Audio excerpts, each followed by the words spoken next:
කරුණාවතිගේ පළවෙනි උපන්දිනය සමරන්න කොහොයගෙන් මට හම්බුණා කේක් පෙට්ටියක්. What the fuck is this? Happy birthday Karunawathi කියලා ලියලා යන්න කිව්වට දෙයාලා දන්නේ නැද්ද කොහොමද කරුණාවතිගේ තරබාරු කිකිලියෙක් කියලා. මේ කේක් බොක්ස් එක ගැන මම ආසම දේ තමයි කේක් වෙන වෙනම පැක් කරලා අතට ගන්න පුළුවන් වෙන විදිහට හදලා තියෙන එක.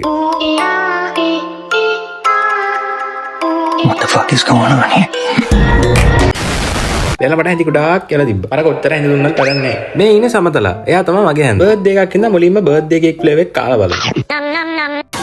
සාමාන්‍යයෙන් මම මොකේකටවත් 10න් 10ක් දෙන්නේ නැහැ. ඒ වුණාට මේකට නොදිත් බෑ. ත්‍රේස් ලේචෙස් එක්ක මට පොඩි ඇරියස් එකක් තියෙනවා. නැත්නම් අයිස්ක්‍රීම් එකක් හින්දා. මොකද කට්ටිය hina වුණා මට. ඔබ ත්‍රේස් ලේචෙස් නම් කාලා නැහැ කියලා. ඕක මට කිව්වොත් මුලින් මේකෙන් ත්‍රේස් ලේචෙස් කැල්ලක් කරන් කාපා. එතකොට තේරෙයි මම අර වීඩියෝ එක මොකද්ද කිව්වේ කියලා. අඩේ මේ කේක් එක විතරයි කැමරාවට හරියට පේන්නේ. ගොඩක් කේක් සුදු පාටින් ඉඳන් කැමරාවට පේන්නේ නිකන් ස්වර්ගස්ත වෙලා වගේ. රෙඩ් වෙල්වෙට් එකට දෙනවා මම 10න් 8ක්. මේකට තමයි මම මුලින් ඉඳලම හැගාගෙන හිටියේ. මේක කොච්චර රහයිද කියලා ඇත්තටම බැලුවම පේනවා. මේ ලිමිටඩ් එඩිෂන් ෆ්ලේවර්ස් දෙක දින අප්‍රේල් මාස අන්තිම වෙනකම් විතර. එකක් පයිනැපල් ෆ්ලේවර්, අනිත් එක සෝල්ටඩ් කැරමල් චොක්ලට්. මේ කේක් වල තව හොඳ දෙයක් තමයි ඕනවට වඩා පනි රහ නැති එක.